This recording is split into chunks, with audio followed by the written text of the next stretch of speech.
feared and feared through Killarney. Now I'm back to hitching with the wind. But if Mickey Flynn should ever find me, I'll throw me caution all behind me and square off on that son of a bitch again. He cracked open a river too, he beat me Sunday through and through, and such over my unconscious frame.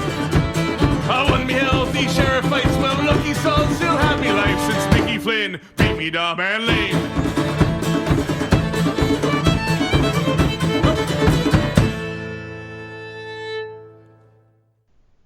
All right, welcome back, everyone, to another episode of the Chase Independent podcast. I'm Andrew Santangelo, and I'm here today with both Joes and Borg and Biscuit, and then Rob as well. Let's start with Rob. How are you doing today? I'm tired, man. A crazy day at work, but I'm here. I've got my coffee. I'm talking Phillies baseball, so it's all good. Very good. I'm glad you were able to join us tonight. And what about you, Borg? How you doing? Doing well. You know, wrote an article today, did the podcast with you earlier, and then just started relaxing and, drinking a few of the Labatt's, which is not sponsored by the Phillies, but is a partner with another Philly team in the Flyers, so still representing Philly there. Very, very nice. And what about you, Biscuit? I am doing swell as can be. It seems like baseball can be back on the horizon, so I'm eagerly awaiting the news, as I'm sure you guys all are. And all I got to say is go Phillies, Go Phillies. It's a sentiment that we can all echo. Yep. Ring the bell. Amen to that. Yeah, ring the bell. Hopefully that can happen soon with a couple wins. But let's get into that in the MLB proposal plan that came out recently over the weekend, then was later passed and approved by the owners. And now we are waiting the decision on the players. So just a couple main things coming out of the proposal was it's going to be an 82-game regional schedule, universal DH. They're going to go with a 30-man active roster and then a 20-player taxi squad. Is the wording they use for injuries. And then it's going to be a 14-team postseason expansion this upcoming season, with the games being played in the home cities in October, and then a 50-50 revenue split between the players and owners and stuff like that. And a quick rundown on how the playoff format's going to be. Best record in each league gets a bye. The two division winners, the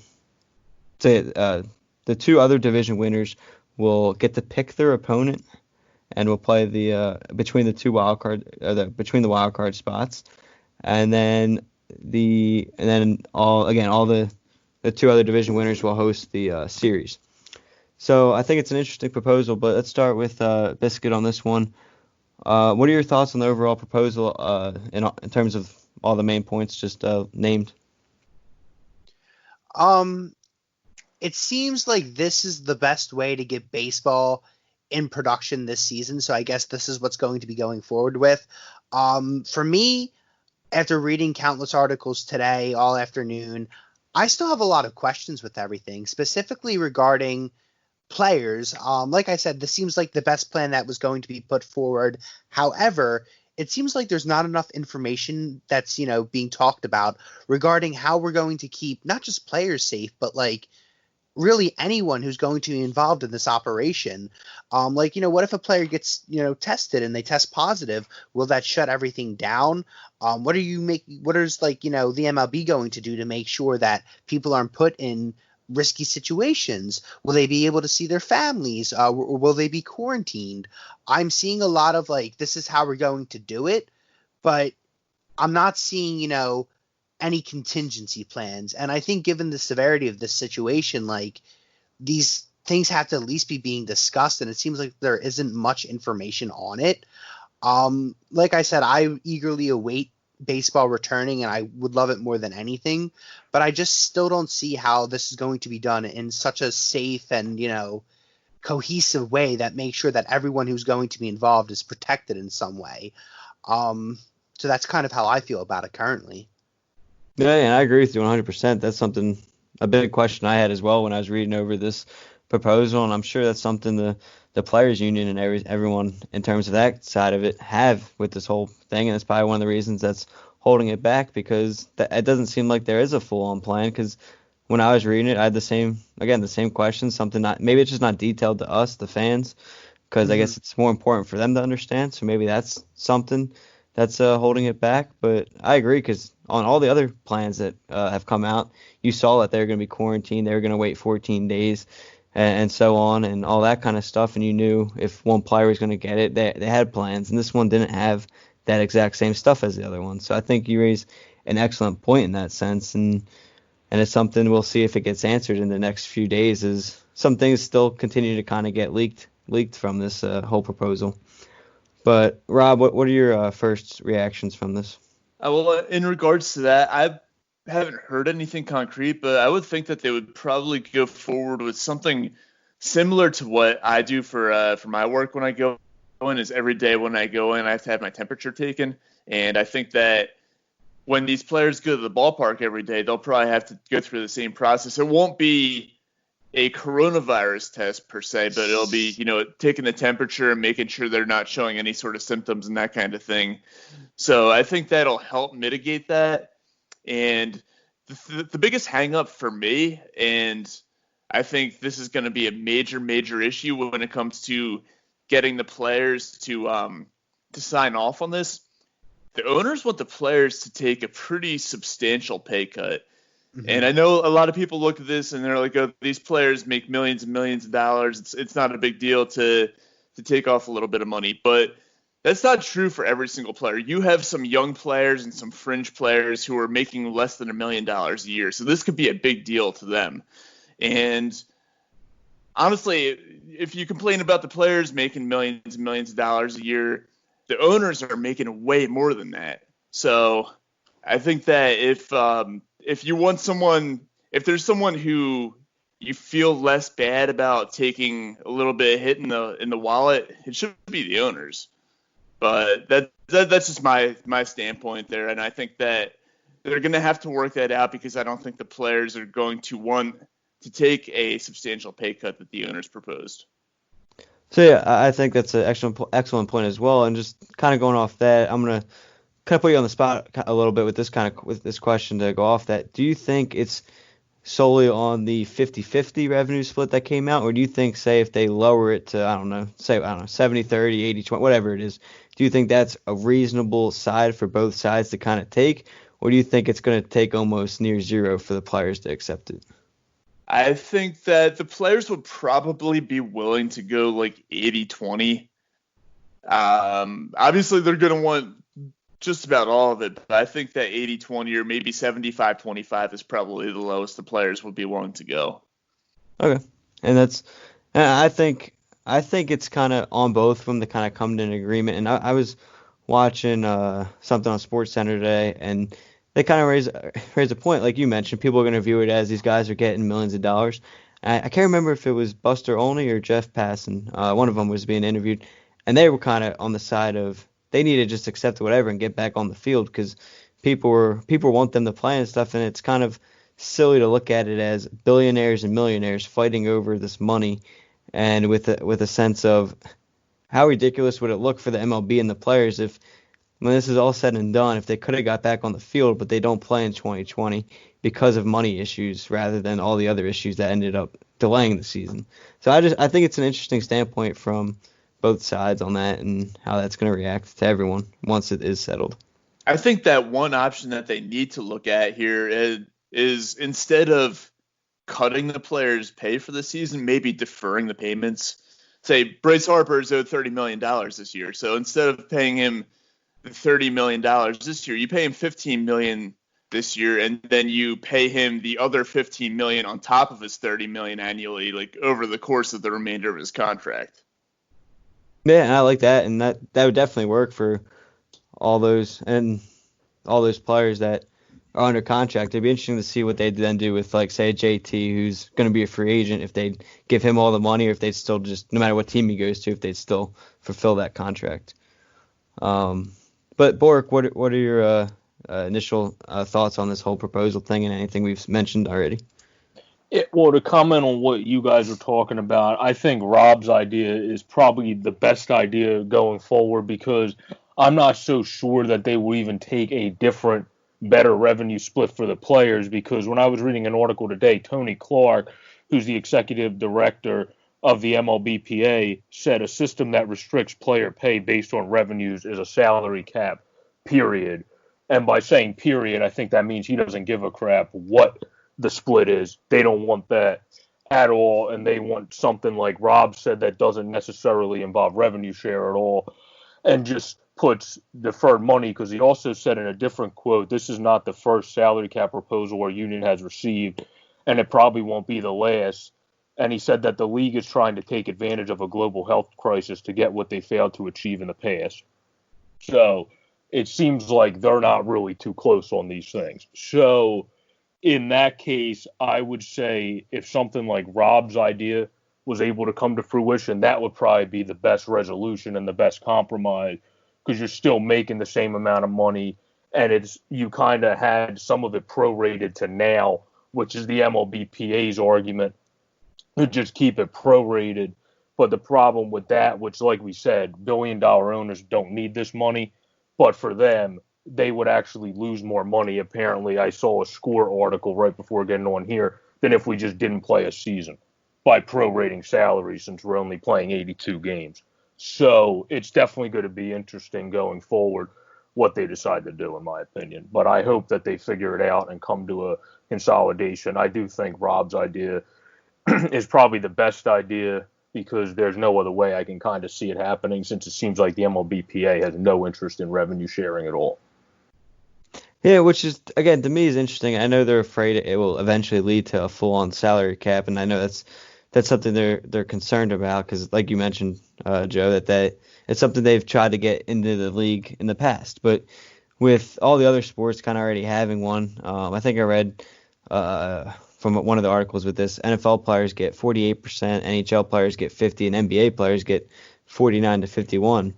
So I think with the other one, with all the other sports kind of already having one, it is, I think the MLB players for this year and the league overall, I think they need to be willing to kind of maybe take a cut here or there, just to kind of get back on the field and get some of that money back, in the sense of TV stuff and that as well. But yeah, well, the other side of it is, I know some players like Chris Iannetta, who is an executive board member of the MLBPA, apparently. He was talking about how, since the players are taking a more bigger risk this year by playing, they should actually be fairly compensated for that, for taking the extra risk, paraphrasing what he was kind of saying in his interview. So I think some players feel that having less pay in this season actually is worse than getting paid less in other seasons, because they're actually putting themselves at way more risk than the owners are doing. The owners are just watching you from their press box. yeah, no, I hear you. I don't know. Do you have any other thoughts on that on any of the main points, or? I do not know. Okay. So I guess moving on to a different one of the main things in this is the expansion of the 30-man, or expansion to a 30-man roster, and then a 20-player taxi squad. Rob, we'll start with you on this one. Do you think that's a fair expansion for the roster in terms of all the players' health and the 20 backup players, or do you think they're going to need a little more players on that? I think 20 is good enough, and I think that the 30 roster is big enough. It's going to help with saving some of the pitching arms. You know, they're going to have that abbreviated spring training that leads into the season, so I don't know if teams will be comfortable putting their starters out there for more than 5 or 6 innings per start. So it'll help to, I guess, add depth to the bullpen, which will put less pressure on the starting pitchers. And also, since they're going to try to squeeze more games into a smaller time period, it's going to add more depth to the bench too, so you can kind of swap guys in and out to give certain players rest when they need it. So I think that it'll be plenty for these teams to go forward for an 82-game season.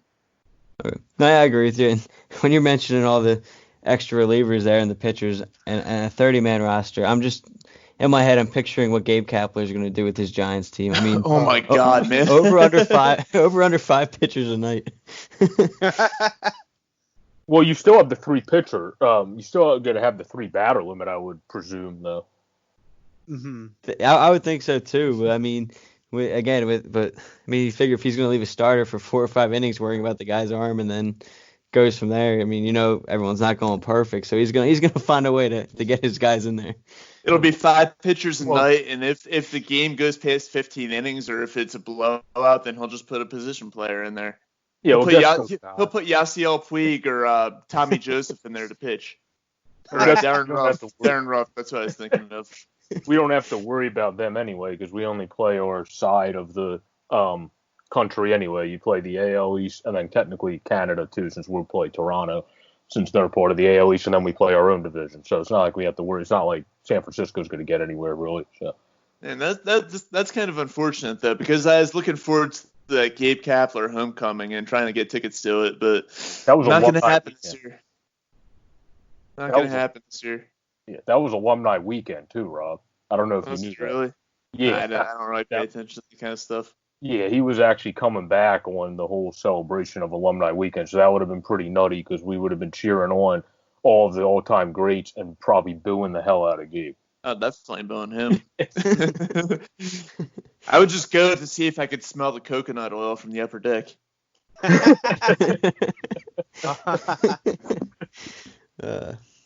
What about Boric or Biscuit? Do you have any issues with that roster limit, or are you guys kind of with Rob and think it's a good number?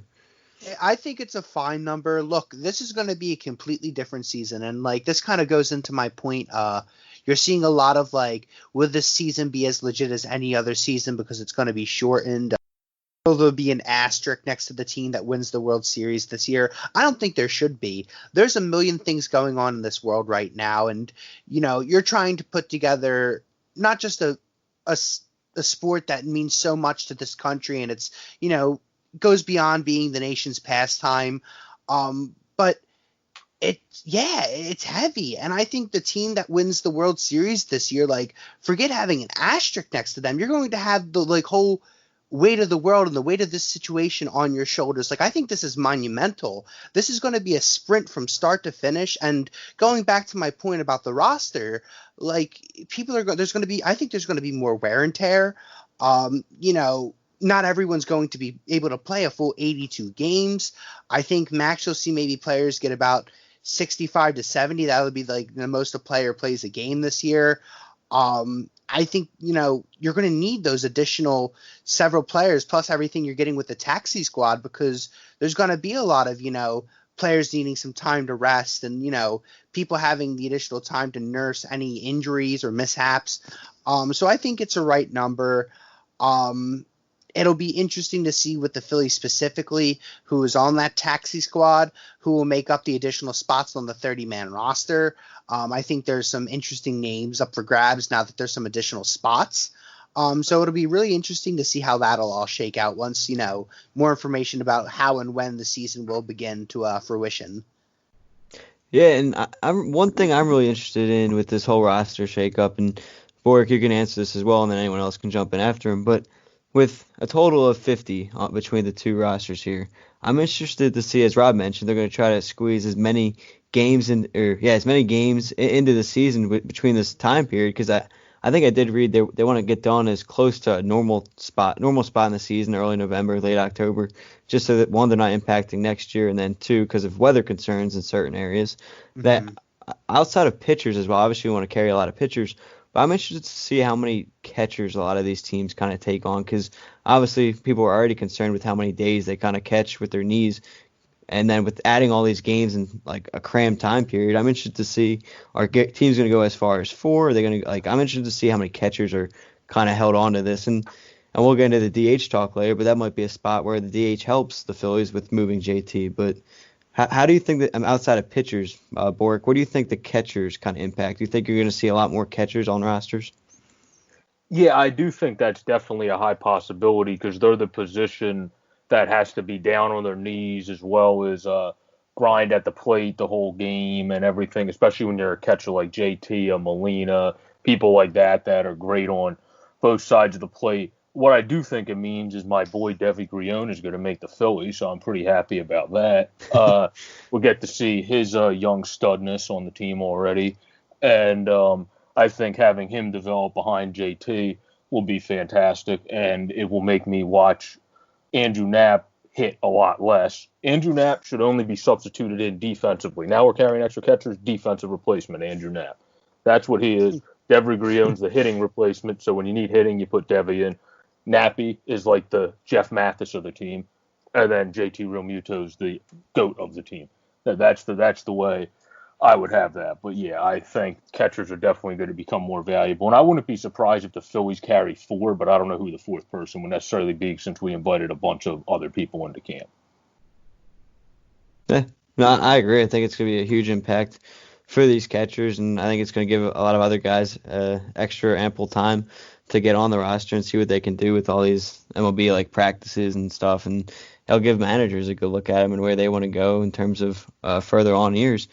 So one thing, again, we'll transition to the next one with the universal DH. Obviously, we've been on here on other podcasts, other episodes talking about how we think. A lot of us are traditionalists, I believe, and so we obviously favor the non-DH. But I think almost, I mean, we'll see what everyone thinks. But for me, at least, I think it helps the Phillies in the sense that they can add Jay Bruce to the lineup every day, or they can move JT to DH. But I'm interested to see what you guys have to say on that, and we'll start with you, Biscuit. Well, yeah, like you said, this is something that, just going back to how the lineup was projected to look if the season were to start on March 26th, it was always a lineup that looked like they were going to be able to score runs. I don't think that was going to be this team's Achilles heel this year if the season started in a traditional setting. However, having one more solid bat in the lineup does help the Phillies' case in this situation, and there's a couple guys to go around. Jay Bruce is the most likely candidate just because, he's there. He has left-handed pop. He can give you 30 home runs. You'll get at least a steady stream of production from him. There's also guys to consider, like, if you need to give Kutch a day off the field, but he could still DH, or as you mentioned, JT Realmuto, getting time off the catching position to DH. Those are possibilities, and I do think it'll be a hybrid. Like, I don't think it will be consistently Jay Bruce every single game. I think when they want to give guys, a day off for fielding, they might be in as the DH. You also have to consider what Alec Boehm's role is going to be in all of this. I'm really curious. I want to throw a question around to you guys. I'm sure he would be on the taxi squad, but do you think there's any situation now where he is brought up given the situation and, given his ability to impact the club on a significant level? Absolutely. I think that introducing the DH and the expanded rosters is, I think you can basically pencil him in for a roster spot there, and probably a significant amount of time spent at DH as well. Yeah, I completely agree. And I think, looking at him in spring training, it seemed like the bat was ready. It seemed like the biggest thing was still his, defensive side of baseball was still the thing that was holding him back. Plus the fact that he has never, seen AAA ball. I think that's another thing that kind of, deterred his chances from starting the season with the club. However, the time is now, and like I kept saying earlier, this is a sprint. It's not going to be, a marathon where you have 162 games. It is a playoff race essentially when you start the season, and you need, your best horses ready. And I think Alec Boehm and his bat is going to be one of the Phillies, more premier hitters this year. And I think you'll need him. I think a lineup with having him and Bowman, the DH, and everyone else at their traditional spot, that's a very formidable lineup in my opinion. And to hit on a point that I'm sure we'll hit later with, how we feel with the expanded rosters and if we think the Phillies will be good. With that lineup, I think they will be well enough to make the postseason. But I'm sure we'll talk about that in a little bit as well. I just wanted to go off of what Biscuit was saying, though, with Bohm, because I just love the kid and loved watching him develop, especially when you had those few games that we do get on TV. But I just remember following throughout the year that some analysts, and I know one guy I follow, Alex Carr, said recently, he's looked better defensively at first, and some people could argue he might be better at fielding at first than Hoskins, since Hoskins is very average at best fielding. Let's face it, Hoskins is probably your prototypical DH if you bring in a universal DH full-heartedly eventually. where Bohm might field at first, in my opinion, a little bit this year, too, to just get his feet wet in the field in general. And then because they have a bunch of people over on the left side of the infield, I don't know how much time he'll get at third this season. I think they're probably, if he's up with the team, he'll get some time at third, or at first, excuse me. And I agree with you. And that's something I think that kind of helps the Phillies as well as with how versatile they can be in terms of when you face a left-handed pitcher. Maybe you don't give Bruce that DH spot. Maybe you give it to Hoskins or Bohm and then let the other one play first. So I think it's going to bode well for the Phillies. And I forget who it was, but I think someone also mentioned it. Give guys like McCutchen rest in the field and just put McCutchen at DH and let someone else play the outfield and Quinn or Hazley, whichever one of them. So I think Phillies would have a lot of different guys that they could move here. But to counter it and kind of play devil's advocate, I'm also kind of worried how much it helps other teams in our division where our pitching, which is kind of one of the weaker spots, it might help the other teams just as much, if not more than us. So, like, it's going to allow the Braves to play in Acuna, Azuna, Incerarte, and Markakis all in their lineup at the same time. Or let the Mets ease back Cespedes, and then the Nationals play Howie Kendrick every day.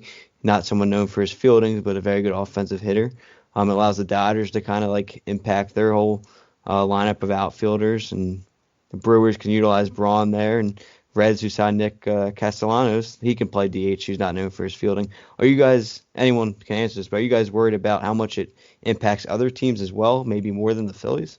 Yeah, this is why I actually don't like it. And not, well, those are valid reasons that you brought up. But my big reasons are half the division is going to be American League teams that have been playing with the DH for forever. So they're already built for it. The Yankees are already built for it. The Red Sox are already built for it. All those teams are built for a league with a DH.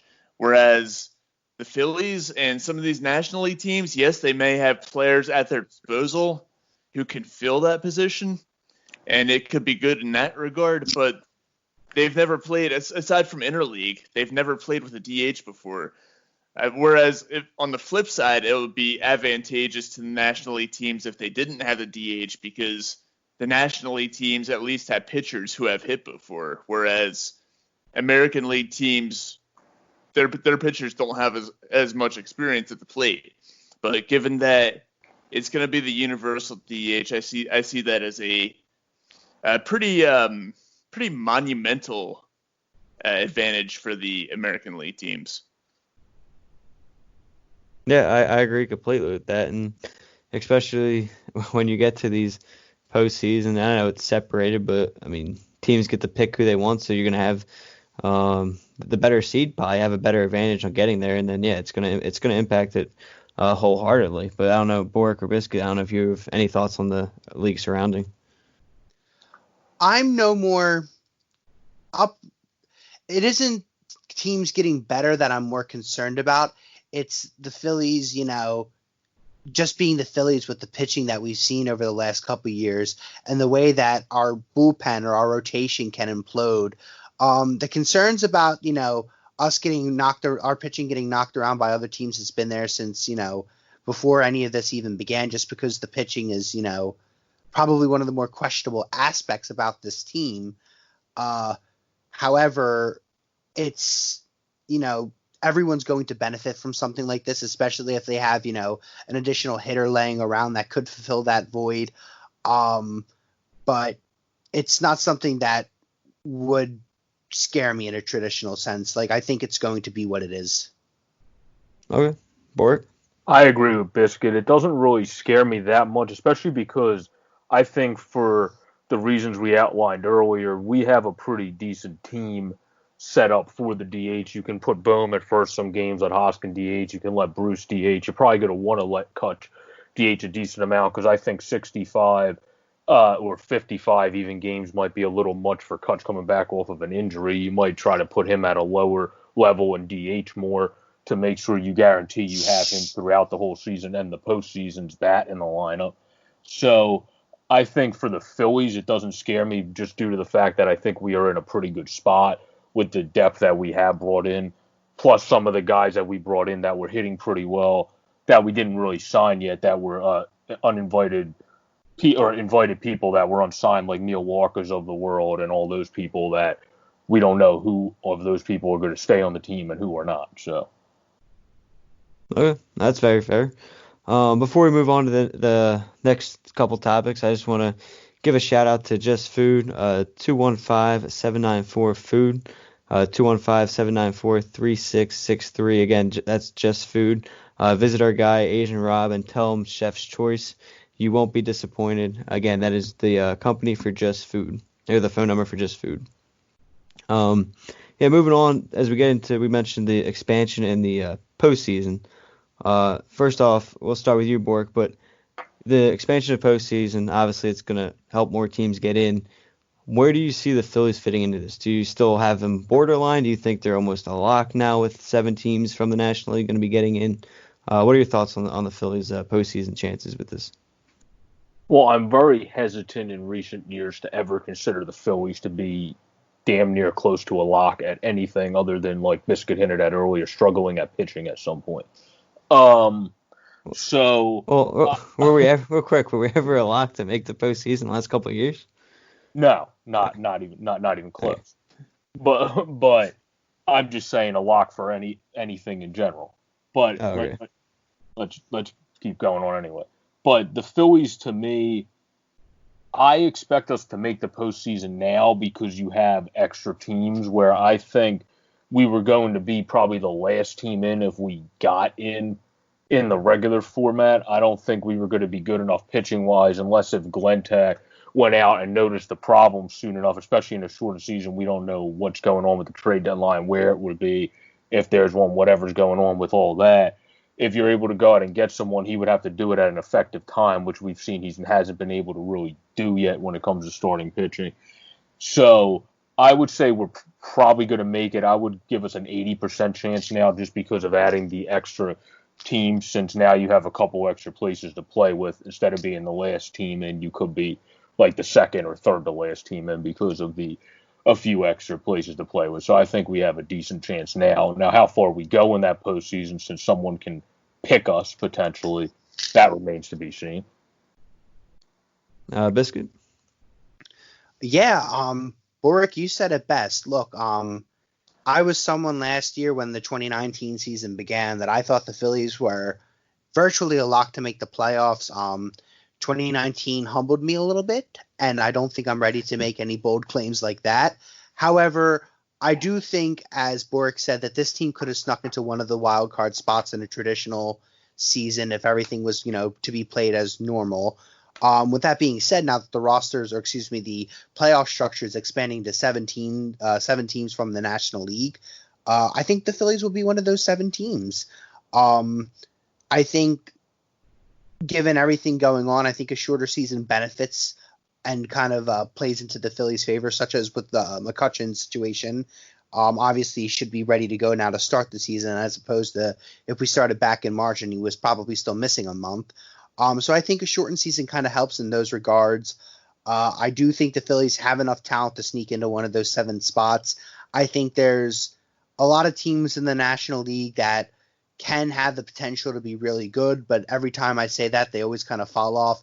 A team that comes to mind is the Cincinnati Reds in the offseason that they had, signing stars such as Nick Castellanos or Mike Moustakas. Everyone kind of seems to think they'll be one of the major players in baseball this year. However, I'm not too sold on them yet.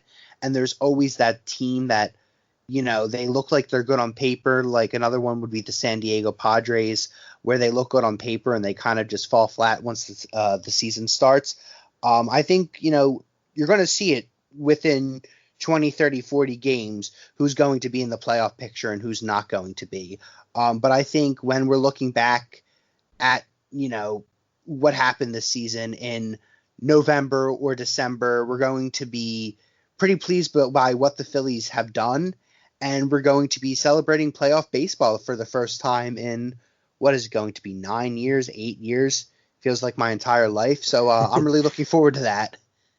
Yeah, it'd be the first time since 2011, so yeah, about 9 years. Oh gosh, too damn long, man. Too damn long. Absolutely, way too long. Especially when last couple years, yeah, you had the fake outs with last year. I mean, first place for a lot of it, and then 18, and this bad September collapses. So hopefully something can change here in the near future with that.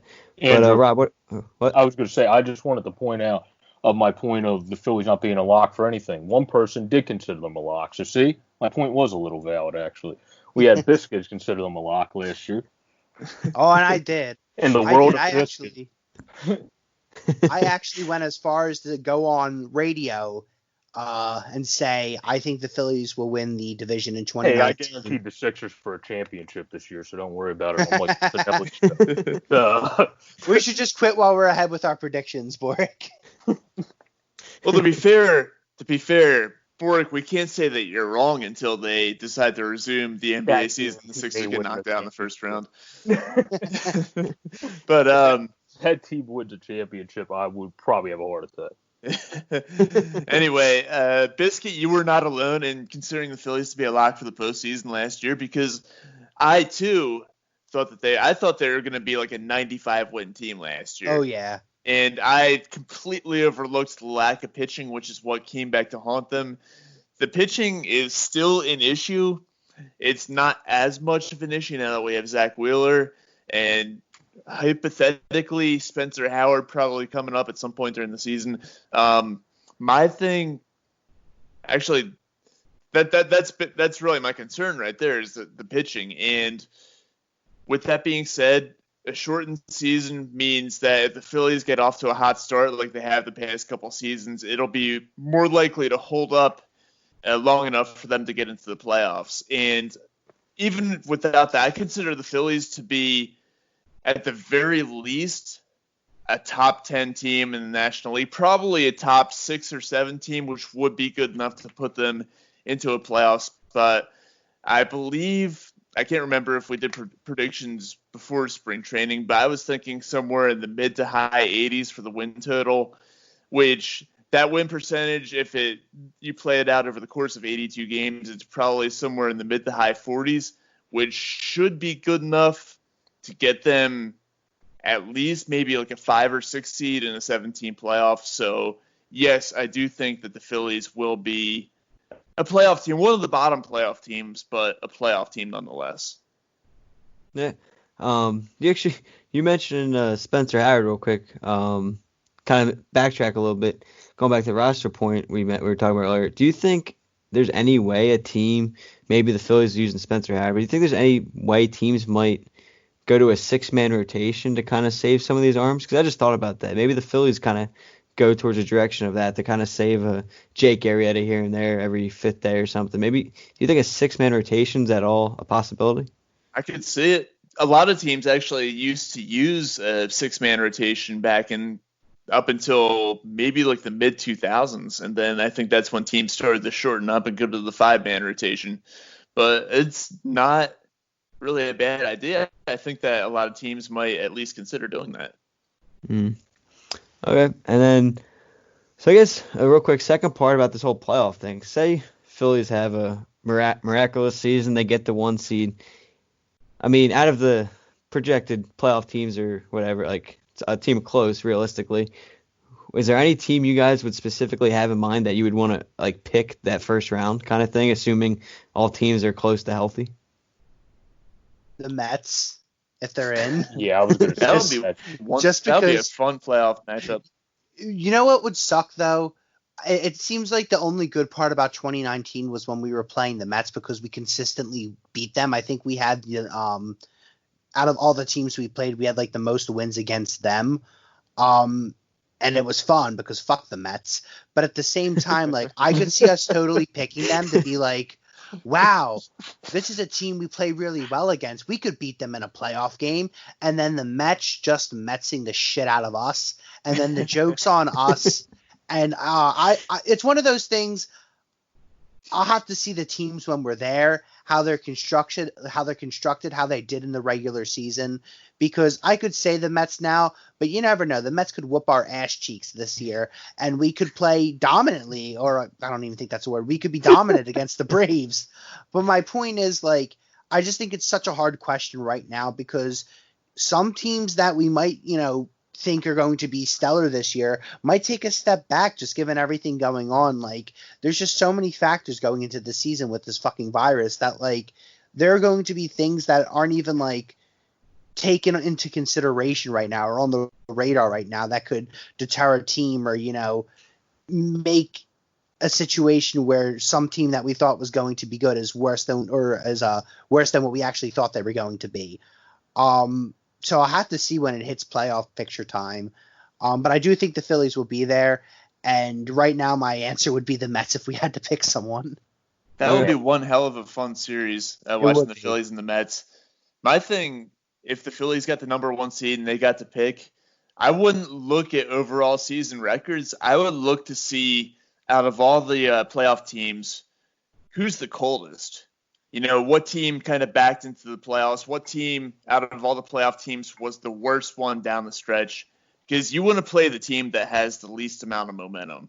And say the 7 seed is in the in the playoffs, and they have the worst record out of all the playoff teams, but they're also playing the best baseball down the stretch. Whereas, the 3 or the 4 seed was able to get in a little bit more easily, but they were losing a lot of games down the stretch. That's something the Phillies will have to look at, or whoever the number 1 seed is will have to look at. And I think it would be more advantageous to play a colder team in that first round of the playoffs. Yeah, so not the Cardinals in 2011. The exact opposite of the Cardinals in 2011. Yeah. One of my teams was actually going to be the Cardinals, though, because I was going to say, if I could pick a team you want to try to go up against after having a great series against and then beat them, the Cardinals would be one of those 2 teams. And then this team has no chance to make the playoffs. But if a miracle of the heavens happens and Pittsburgh somehow makes the playoffs, reuniting the Pennsylvania rivalry would be kind of cool. But again, that team has no chance to make the postseason. But if a miracle happened, then we'll see. But I have to also address something else. We need to give Biscuit something to talk about the Mets every podcast, because when you get that kid going, and when you get that guy going about the Mets, it's like a whole new thing. His cursometer goes from being like a cool, chill Biscuit to being like, okay, I'm in full Stephen A. Smith mode. Stephen A., here I come. All I gotta say is David Wright is a poor man's Chase Utley. There's nothing appeasing about the Mets, anything really. I just think they're a poorly ran organization. I'm not a fan. I think when I think of the Nationals, Braves, and Mets, which one I hate more, I think it's always the Mets, and the only solace I found in 2019 was the fact that we did beat them the majority of the time, whether it would be blowing up what's his name, Edwin Diaz, or when they had that 82-year-old pitching coach come out to hit. Who did they tell him to hit? It was after Brad Miller's home run. He told him to hit someone. It might have been Scott Kingery, but just fuck those guys. and it killed me. Tell me how you really feel, Biscuit. When they went on their little run in the second half and they got Stroman and they had all that momentum, and it wasn't going to happen because I said it wasn't going to happen, but it looked like they almost had a chance to make the playoffs, and they finished with a better. I was pissed. I was livid. And that's how 2019 ended for me. That's so how it ended. A hypothetical for you. If I was a Mets representative and I offered you, because you were apparently one of baseball's top up-and-coming brilliant minds, $300,000 a year to work for the Mets, would you accept that? Call me Mr. Met, motherfucker. I'd do it in a heartbeat for $300,000. Hashtag sellout. A career in a major league base. Forget about it. Of course I would. It's mostly jovial. I hate the Mets just, for my baseball side of things. I don't wish ill on anyone. There's teams that I might even hate even more in some more serious fashion. I just think the Mets are a fucking meme with all the shit they have going on every day. So, that's a lot of where my humorous hatred stems from.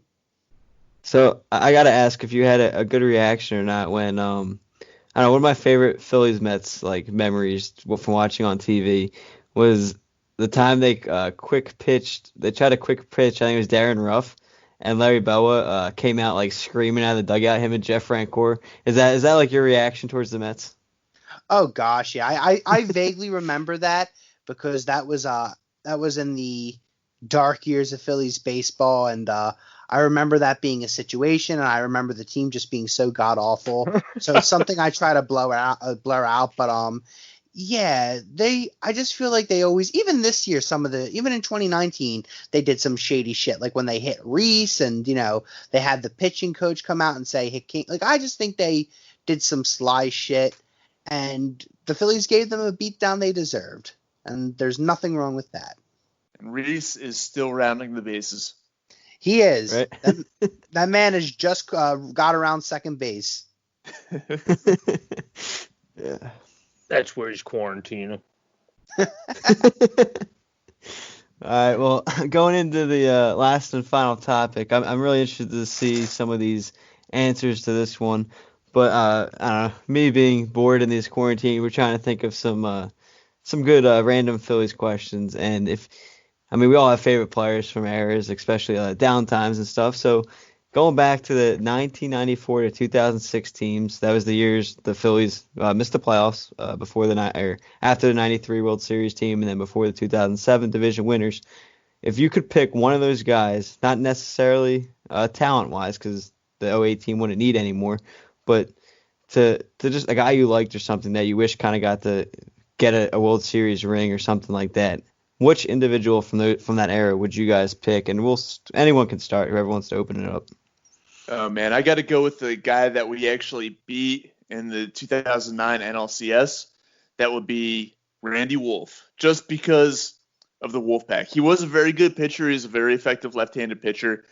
A fun guy to watch, but the Wolfpack, that would have been so awesome to have around during those division-winning years, especially in 2008. And he was a good pitcher who was on some okay-ish teams, but he was so underappreciated because nobody really knew about him because he wasn't pitching on a big stage in playoff games. So I think that if anybody deserved to be there, it would have been Randy Wolf, and I would have loved to see it because of the Wolfpack. I love that pick. He was one of my favorite pitchers, or probably my favorite pitcher from that time period. And like you said, the Wolfpack was everything. He was a good hitting pitcher, which was very rare at that time. And again, yeah, I would have loved to see him pitch. And he pitched the opening game at Citizens Bank Park, and I believe he had like you said, he's kind of underappreciated because of that time period. But I believe, yeah, I forget when his rookie season was, but from his rookie season to the time he left, I think in '05 or '06. He led the Phillies in wins. So yeah, he was a tremendous pitcher, and it's a shame we couldn't see what he could have been on a solid team. Bork or Biscuit? I can go. Go ahead, Biscuit. You got it. So for my pick, I don't know. So I chose someone who actually was on the team prior to '06 and actually came back. I believe his first season back was in 2010, but I went with Placido Polanco. I know he did get a little bit of that playoff picture with us, especially in 10 and 11. He was still with us. I believe we got rid of him sometime in 12. But I went with Polly just because I don't think the Phillies, since Scott Rowland, have ever had like a definitive cornerstone third baseman. And not that Polly was that, but he was, a very good hitter. He could play multiple positions around the infield. I know when he was originally with us in his earlier years, I believe he was with us from '03 to '05. I know he primarily played second base. However, the guy was just a model of consistency with the bat. You knew what you were going to get with him. I like the name Placido Polanco. I remember watching him when he came back in 2010 and 2011, and we actually had a fun little chant me and my friends would do when we would say his name when he was up the bat. It was kind of corny, but like it was fun. I think he was a guy that had a little clubhouse presence. He had a little quirky side, humorous side, so I just enjoyed watching him. Yeah, another excellent pick. I have to ask though, you don't have to chant it, but can we? What was the chant? Do you really? I'll do it, dude. It was really fucking lame. Do you guys want to hear my it? friend. Oh, I'll do it, dude. Me and my friends, we would all just gather around the TV whenever he was up, and we would go, Placido Polanco, Placido Polanco, Placido Polanco, and we literally just get build it up to whatever happened, and we would do it the entire fucking at bat, and it was like obnoxious. I was like a child at the time, but middle school things. It was That is it awesome. I was love fun. that. It was I love fun. that. It's amazing. And then, Bork, what do you got for us? I have a guy, like I said, he actually perfectly played from 1994 to '06 because we didn't re-sign him to play his final 38 games here. But that man is catcher Mike Lieberthal. This guy was very good at defense and offense.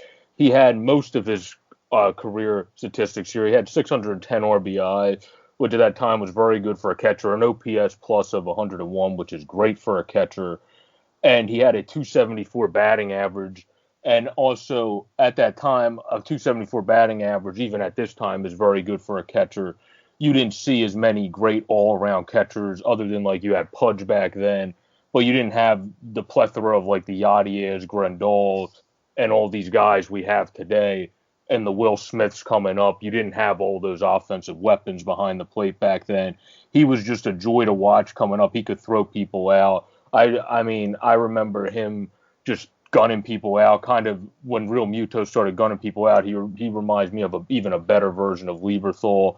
He won the Gold Glove. He's been to the All-Star game twice at '99 and 2000. So I think he was my pick easily because I just loved watching our catchers dominating when I was growing up because we had Lieberthal and then of course we had Chooch dominating behind the plate after him, and then we had a lull period, and now we have JT dominating. Yeah.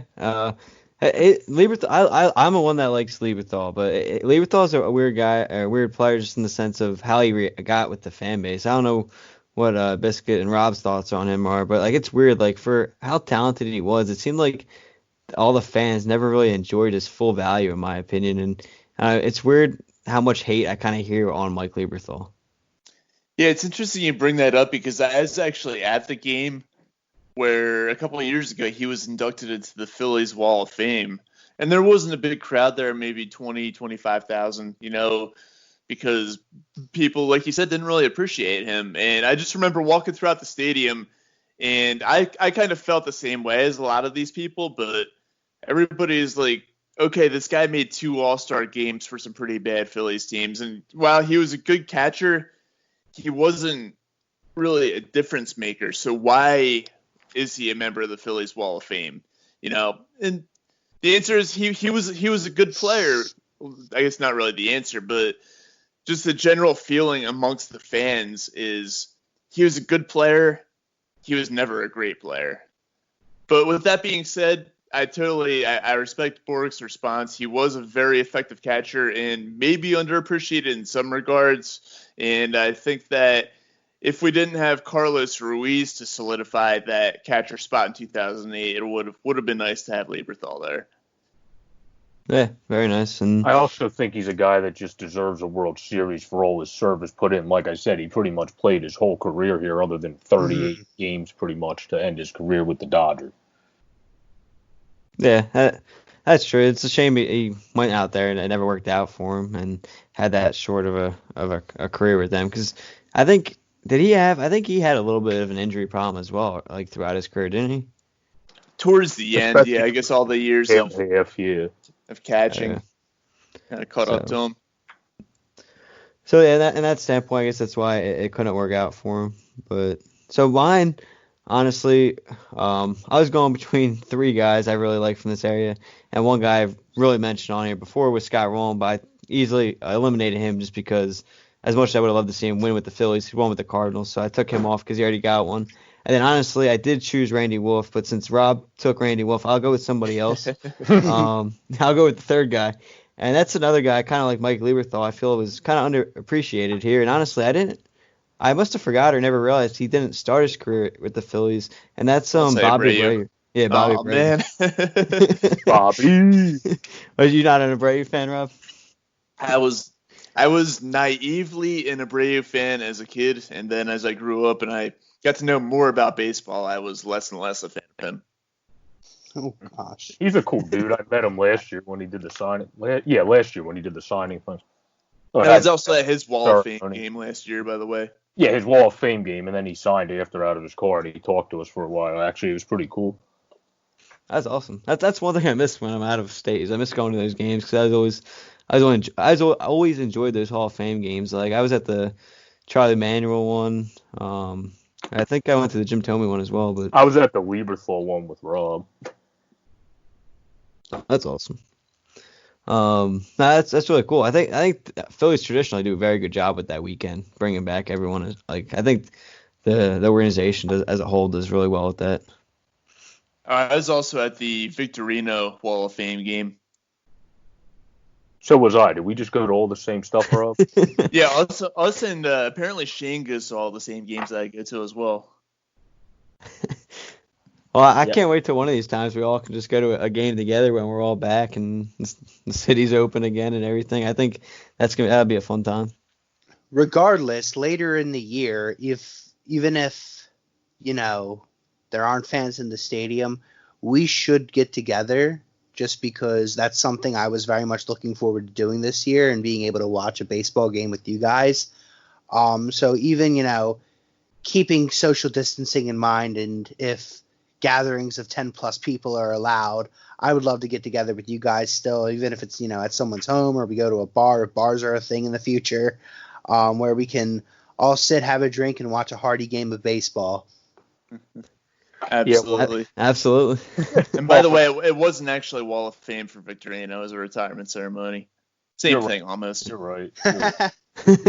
I was going to say something too. I was like, I don't think he's on the Wall of Fame yet. But they're the brains, so I'm sure they know better than me. I always thought of that too, and then I remember there was the one year they kind of just retired everybody.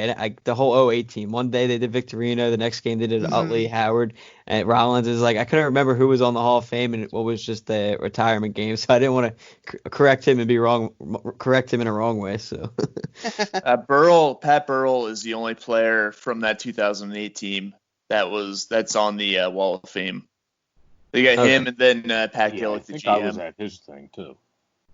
Jeez, you went to all of them, didn't you? Yeah, I went to most of the ceremonies. That's the first game he buys when the season comes out. He's like, who's going on the Wall of Fame this year? It would have been Manny bought Trio this year, Lenny's and I don't know what they're gonna do about that. I think it was Lenny it was Pete Rose and then Lenny the one year they both got expelled, right? Yeah. Back to back years. Yeah. Oh, fucking Lenny. Lenny. I don't know. Does anyone have anything else before we wrap up this episode? I think that's just about it. I'm ready to go play some of the show now. Yeah, the only thing I have to say is at a party, if we're supposed to still say 6 feet apart, I have a go-to song. I'm just going to start singing Luke Combs' 6 feet apart if anyone gets within 6 feet. Great song, by the way. It is a great song, and they finally put it on Spotify too. I don't know when it was, but it wasn't on there for the longest time after he released it. I think that as long as we're all free of the coronavirus, I don't know how important it is to adhere to that, but play it by ear. Play it by ear, I should say. I'm trying to get into the habit of saying that. Well, you might want to adhere by it if you don't want to hear me sing all night. What are you talking about, Bork? You got the voice of an angel. All right, well, everyone keep staying safe and positive through this whole thing. We wish everyone the best, and hopefully we'll be able to get one of these proposals in soon. Hopefully, like we mentioned, it's going to be tough with the revenue split, but hopefully they're able to come to an agreement eventually sooner rather than later. And wish everyone the best again. And again, this is Chasing the Pennant. Check us out on Twitter at ANYP Phillies is the Twitter tag. Again, Chasing the Pennant podcast. And here's another episode. And we'll send this one off to the Jackdaws to take us out. And you can find them at www.jackdaws.com. Thank you very much, everyone, and continue to stay safe. Revered and feared through Killarney. Now I'm back to hitching with a win. But if Mickey Flynn should ever find me, I'll throw me caution all behind me and square off on that son of a bitch again. He cracked open a river too. He beat me Sunday through and through. And so jiggle my unconscious frame. I won me healthy sheriff fights. Well, lucky son still have me life since Mickey Flynn beat me dumb and lame.